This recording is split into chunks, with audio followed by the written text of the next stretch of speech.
They thought I was already gone. And honestly, for a few days in that hospital room in Ottawa, maybe I was. I remember the smell more than anything else. That sharp antiseptic smell that gets into your clothes, your hair, the back of your throat. I'd been a carpenter for 38 years. My hands knew wood, knew grain, knew the particular weight of a well-balanced hammer. They didn't know how to lie still on a hospital blanket with tubes running into them. But that's where I was. 63 years old. A stroke on a Tuesday morning in February, alone on my kitchen floor in Canada. For God knows how long before my neighbor, a retired postal worker named Herb, who brought over his extra globe and mail every few days, looked through the window and called 911, alone. That's the part I keep coming back to. I have 2 children, a son, 40 years old, who works in commercial real estate in Toronto, and a daughter, 37, who lives 20 minutes from my house. 20 minutes. I've driven that stretch of road 100 times to drop things off, fix things, help move furniture, sit with her kids when she needed a break.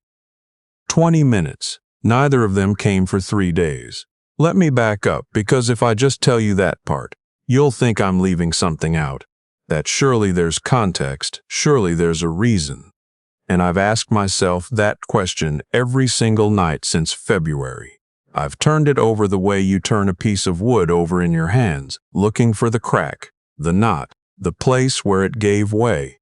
And I keep arriving at the same answer, which is that there was no good reason. There was only money, and the assumption that it was already theirs. My wife, Sylvie, died 6 years ago, breast cancer. 14 months from diagnosis to the end, and she handled all 14 of those months with a dignity I still can't fully describe.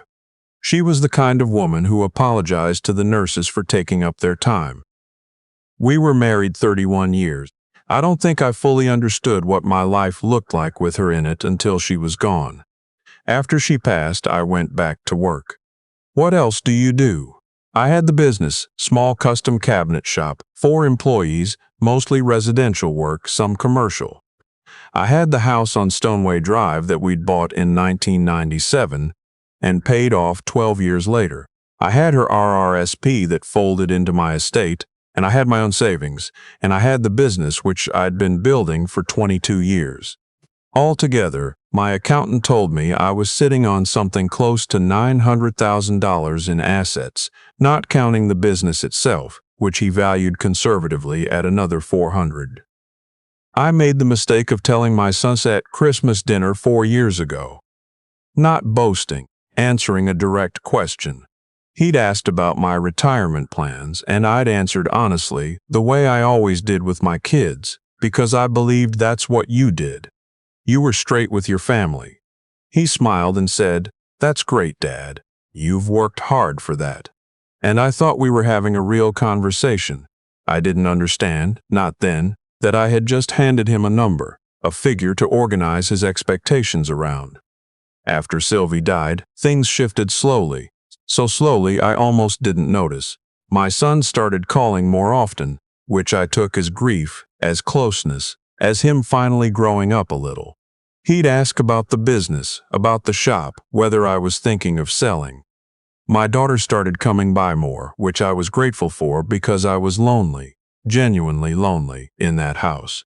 She'd bring the grandchildren, which I loved, and she'd stay for dinner, and I'd send her home with leftovers and feel useful. But looking back, and I've had a lot of time for looking back, I can see the pattern forming. She started mentioning things, how expensive daycare was, how her husband's job wasn't stable, how the housing market in Ottawa was brutal, and maybe if they could get some help with a down payment. My son mentioned that a business like mine needed succession planning, and wouldn't it make sense for him to be more involved, maybe even take it over, even though he'd never shown a moment's interest in carpentry in his entire life.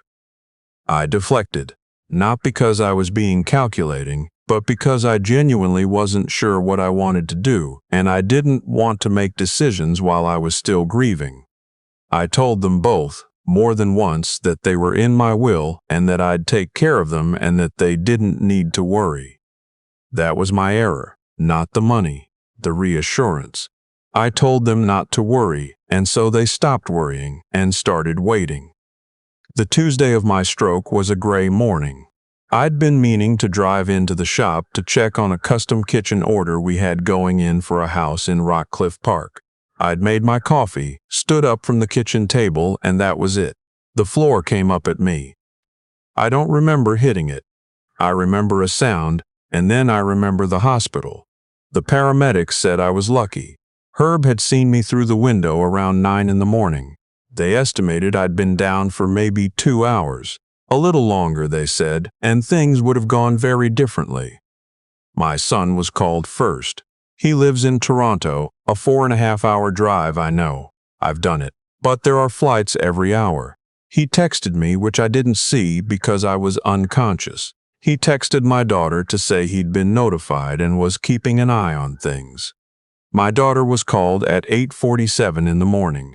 I know this because the hospital documented it, and I eventually saw those records. She didn't come that day, or the next. I found out later from the nurse on my ward, a calm, careful woman named Delphine, who I think felt sorry for me, that my daughter had called the floor on the second morning and asked about my condition. She had spoken to one of the residents on call. When the resident said I was stable but that it would be helpful to have family present, my daughter had said she had children to manage and asked if I had a social worker assigned. She didn't come. She sent a social worker to stand in for her. My son arrived on day 4. By then I could speak again, slowly, and I could sit up. He stayed for one afternoon. He brought Tim Hortons, which I didn't want, and he sat in the chair beside my bed and told me about a condo development he was working on and asked, about 40 minutes in, whether I'd given any thought to what would happen with the house and the business in a situation like this. I looked at him for a long moment. I thought about Sylvie and what she would have said. She had a way of going very quiet when she was angry, not cold, just precise, and I think I understood her better in that moment than I ever had. I told him I was tired.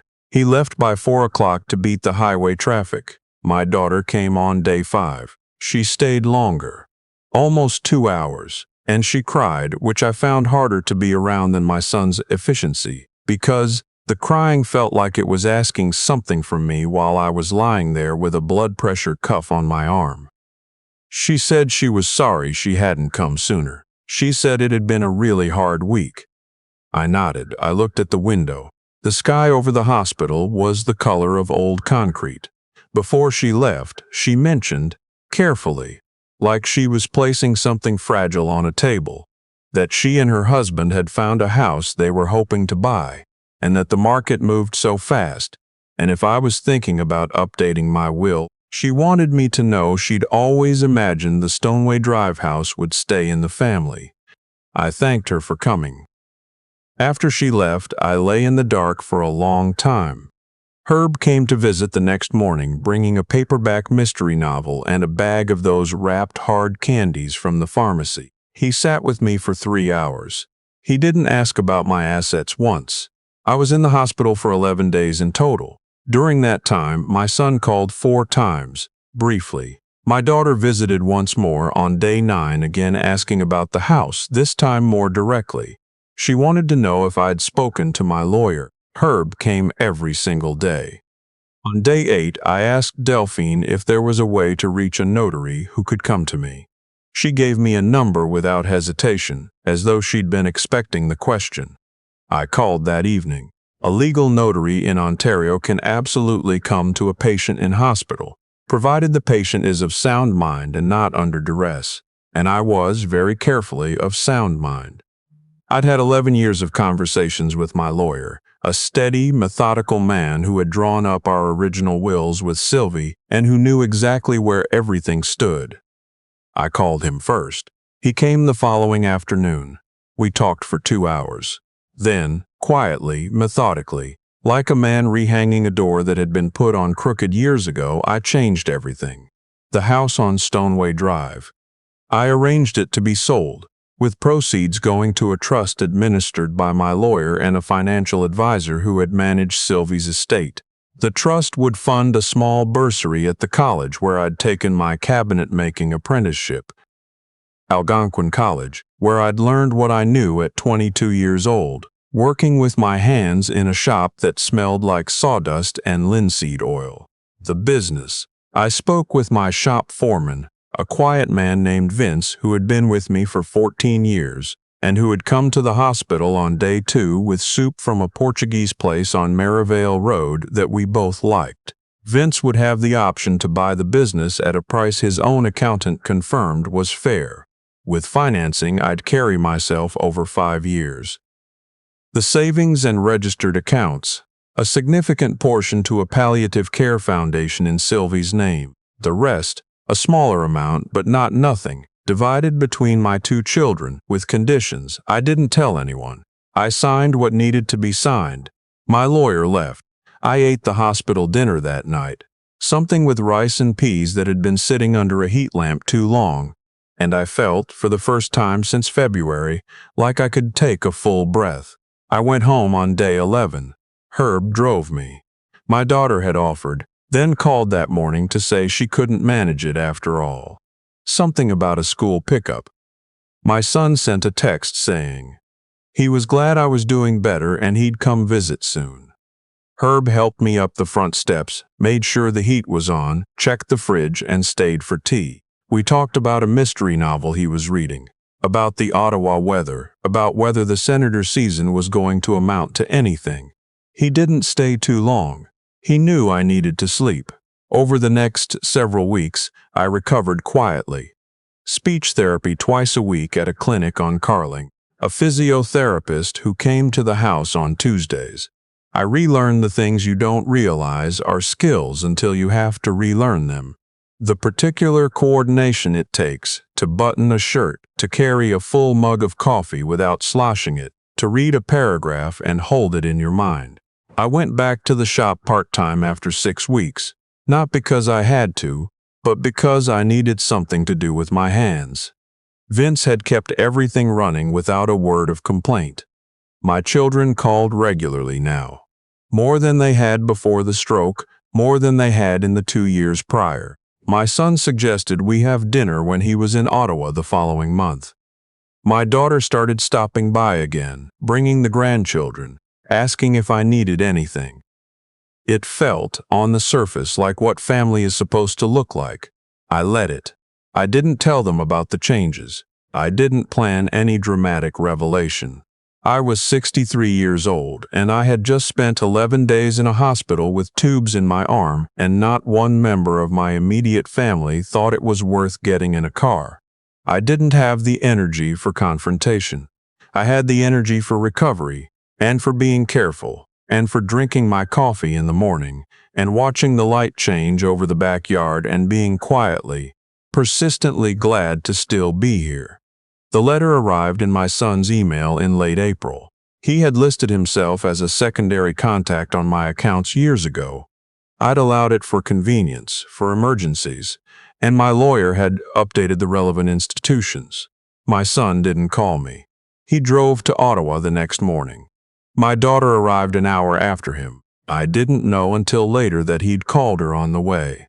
They sat in my living room.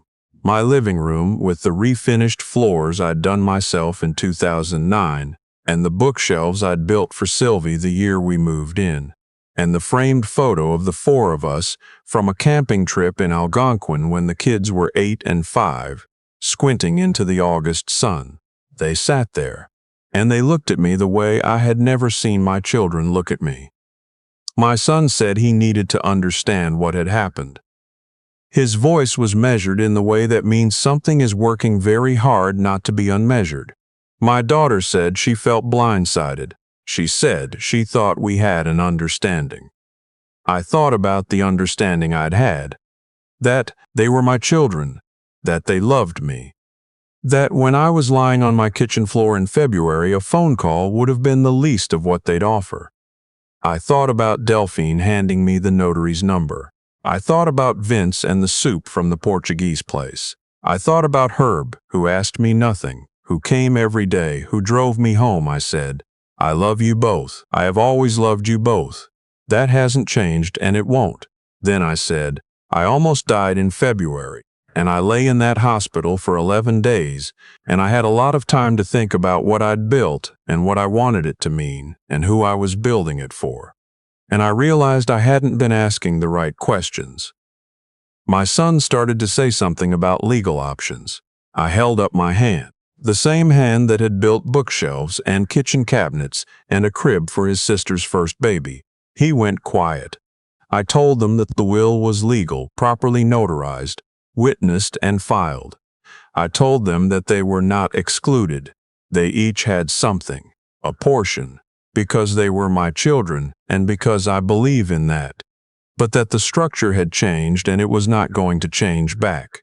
I told them that if they wanted a relationship with me, I was here, same house, same phone number, same man I'd always been.